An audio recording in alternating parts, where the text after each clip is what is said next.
What if the riskiest camping money you spend is not on cheap gear, but on famous, trusted names? Newell Brands' outdoor division has posted losses for years. Its chief executive officer admitted on an earnings call that pricing to recover corporate economics made it uncompetitive. You are not funding better gear. You are funding a spreadsheet. The worst camping gear in 2026 is hiding in plain sight. 5 brands to stop buying in 2026, the camping gear you should never buy, and 2 you can actually trust. 1 corporation owns the worst and 1 near the top. Number 1 proves it all. It starts at 5. In the 5th place, Marmot. Marmot stands as the first warning shot in the 2026 camping gear shakeout. Once respected for technical shells and summit-ready tents, Marmot's badge still carries weight at the register. But the ownership trail leads straight through Newell Brands, the conglomerate that swallowed Marmot in the 2016 Jardin deal and never looked back. That is where the value story turns. Newell's outdoor and recreation segment has bled red ink for years, with operating losses climbing and CEO Chris Peterson bluntly admitting that corporate pricing made the whole division uncompetitive. It is not a gear lab running the show, it is a spreadsheet, and the results show up in the seams. Owner complaints tell the real story: seam tape delaminating, shell fabrics thinning out, and warranty claims denied as wear and tear. The pre-sip rain jacket, once a staple, now faces liner failures in under 3 years. The so-called lifetime warranty increasingly feels like a roll of the dice, with more owners reporting denials than replacements. Even as the tech sheet stays impressive, the hands-on experience drifts. Retailers have noticed too. Marmot's shelf space at Dick's Sporting Goods and REI has shrunk as buyers move on. Price per year is where the numbers cut through nostalgia. The average Marmot shell now runs about $200, and owner surveys peg the real-world replacement cycle at just 3 years. That is $66.67 per year of use, higher than any other brand in this countdown. The premium label remains, but the confidence is gone. As the countdown continues, the money trail only gets colder. Next up, the price of hype meets the cost of safety. In the 4th place, Stanley's insulated drinkware delivers a lesson in viral trust and real-world risk. For over a century, the Stanley badge stood for rugged steel bottles and thermoses that could outlast a generation of road trips and job sites. But the modern Stanley Quencher, a double-wall tumbler produced by Pacific Market International under Javi, became something else entirely, a cultural status symbol, sold out in seconds and splashed across social feeds as the can't-miss hydration flex. That trust, built on nostalgia and influencer hype, hit a wall in January 2024, when Stanley's parent company acknowledged the use of lead in the vacuum seal pellet. The pellet, sealed inside the base and never meant to contact liquid, became the center of a safety controversy that exploded online. By February 2024, a proposed consumer class action landed in Los Angeles County Superior Court, with plaintiffs arguing that Stanley failed to warn buyers about the lead risk if the base cover was damaged. Suddenly, the Quencher's $45 to $55 price tag wasn't just a viral markup, it came with legal baggage and a new question about what buyers were really paying for.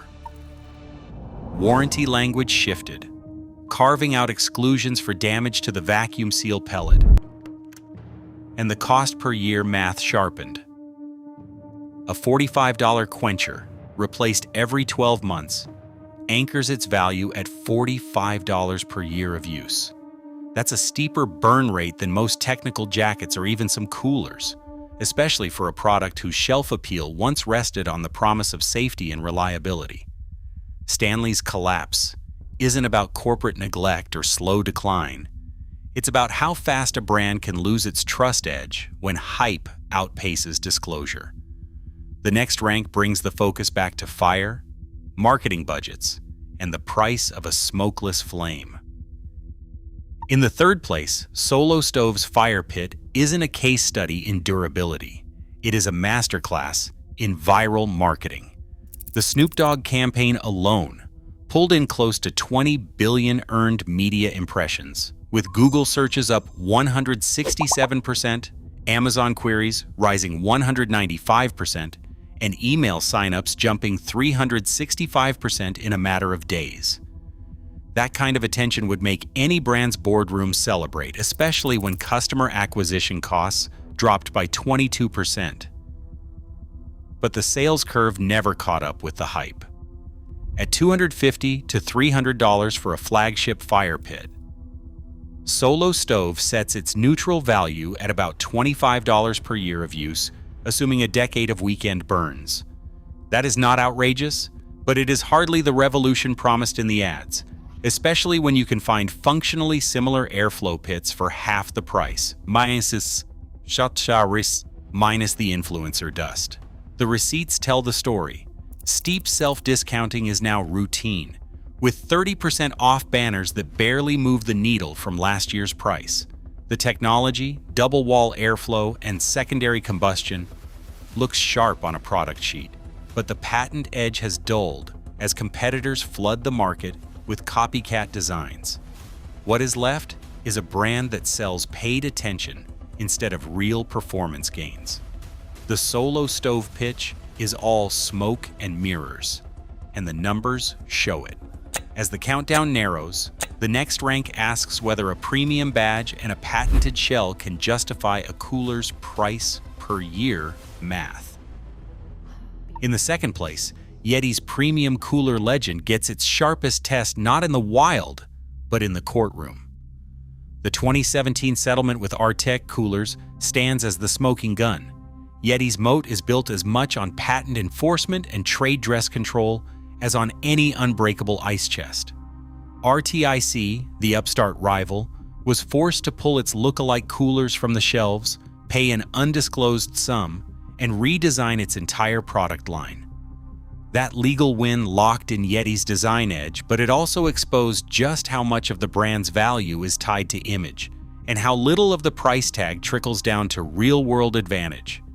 Yeti's flagship roto-molded coolers still hold the benchmark for ice retention, with independent tests showing about 30% longer chill than most competitors. But that edge comes at a cost. The typical Yeti cooler now retails around $350, while RTIC's redesigned alternatives run closer to $150. Owner surveys peg the average Yeti lifespan at a decade, putting the cost per year of use at $35.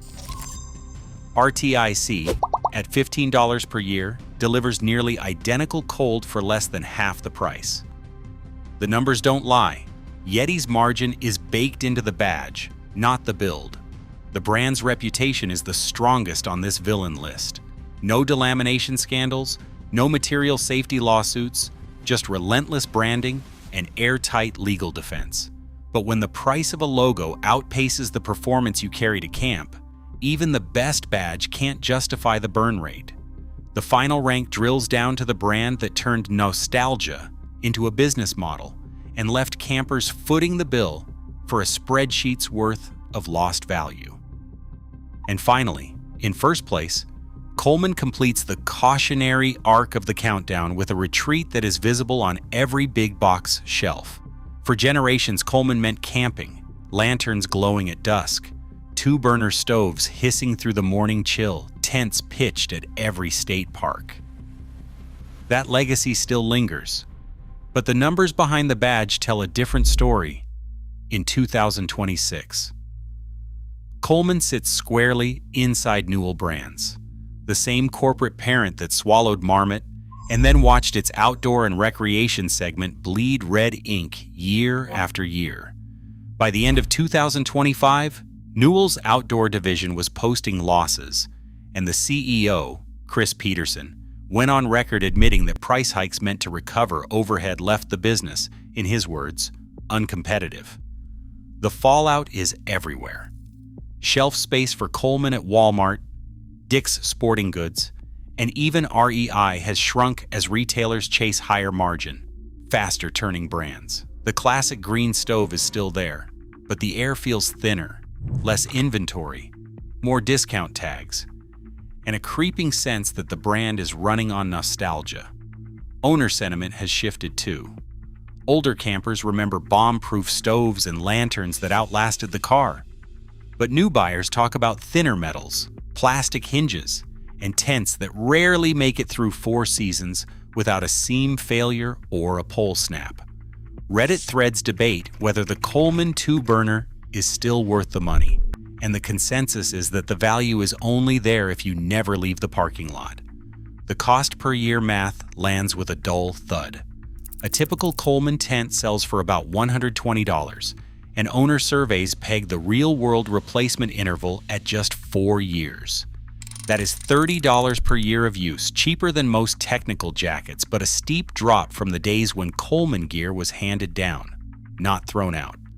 The warranty is limited and product-specific, with no lifetime promises and a growing list of exclusions. What is left is a brand that has become a casualty of its own parent company's spreadsheet, caught between corporate cost recovery and the slow collapse of trust at the campsite. Coleman closes the villain half of the list, setting the table for a full trust reset as the countdown pivots to the brands that still answer to real campers, not just shareholders. Number 2 marks the turning point. The gear changes hands completely here. Teton Sports doesn't answer to a spreadsheet or a parent company boardroom. It is an independent, family-run outfitter anchored in Salt Lake City since 2005. That proximity to the trailhead is more than branding. It's written into the warranty policy, where Teton promises to protect against defects in materials or workmanship for the lifetime of the gear, with only a handful of exceptions. Hydration bladders get a year, everyday products get 90 days, but the core lineup, packs, sleeping bags, and tents, carry that lifetime pledge. Owner reports back up the policy. Online forums and Amazon product pages are full of stories about Teton swapping out a sleeping bag or backpack after years of hard use. No legal threats or endless email chains required. The limited lifetime language is enforced with a direct line back to the company, not a faceless claims department. That's a sharp contrast to the denials and exclusions that define the villain brands earlier in the countdown. The cost per year math is where the value gets concrete. A typical Teton sleeping bag runs about $150. With a lifetime warranty and real-world replacement stories stretching past a decade, the cost drops to roughly $3 per year of use. That's not just a budget win. It is structural proof that value can be built close to the campsite, not padded out by corporate margin. The warranty, the ownership, and the owner experience all point in the same direction. Teton Sports is a brand that stands behind its gear, not just its marketing. As the countdown nears its end, the question shifts from trust built on warranty to trust built on governance. And finally, in first place, REI Co-op stands alone as the clearest proof that ownership structure shapes real-world value. The math is simple. An average REI Co-op sleeping bag runs about $200 and delivers a decade of reliable use. That is $20 per year, half the burn rate of most premium jackets, and a fraction of what viral coolers cost. But the numbers only tell part of the story. REI Co-op is not a faceless brand chasing quarterly targets. It is a member-owned cooperative, where every director must be an active member, and every key decision is put to a vote. That governance model ties the boardroom directly to the trailhead. When members elect directors, and directors are required to be users themselves, the incentive shifts from margin extraction to gear that actually holds up in the field. The return policy sets the gold standard. Members get a full year to test, and if needed, return any product, no questions, no hidden exclusions, Non-members get 90 days, but the real advantage is in the member window. On a $400 tent or a technical shell, that is a year of real-world trial before the investment is locked. It is not just a marketing line, it is a structural guarantee that the brand stands behind its gear longer than the spreadsheet driven competition ever will. REI Co-op's warranty language is clear. The specs are published in detail. Denier counts, waterproof ratings, fill power. Owner reports stretching back years confirm that when a zipper fails or a seam pops, the process does not devolve into a blame game. The gear is replaced or refunded, not litigated. That is the difference when the owner and the buyer are the same person. The final handoff is practical. Trace the ownership, read the exact warranty, demand published specs, and trust owner reports older than 12 months. Ask yourself which badge left you stranded at the campsite and which gear quietly outlived its warranty. If you are tired of paying a premium for a logo or a viral campaign, the answer is here. This channel follows the specs, not the sponsors. Across all 7 brands, the pattern is unmistakable. The farther ownership drifts from real campsites and users, the more you pay for branding, not better gear. Corporate spreadsheets chase margin, not miles. But brands built by and for actual campers still deliver value where it counts, at the tent, not the boardroom. Specs beat hype. We follow the numbers, not the sponsors. Subscribe for more no-nonsense, data-driven rankings.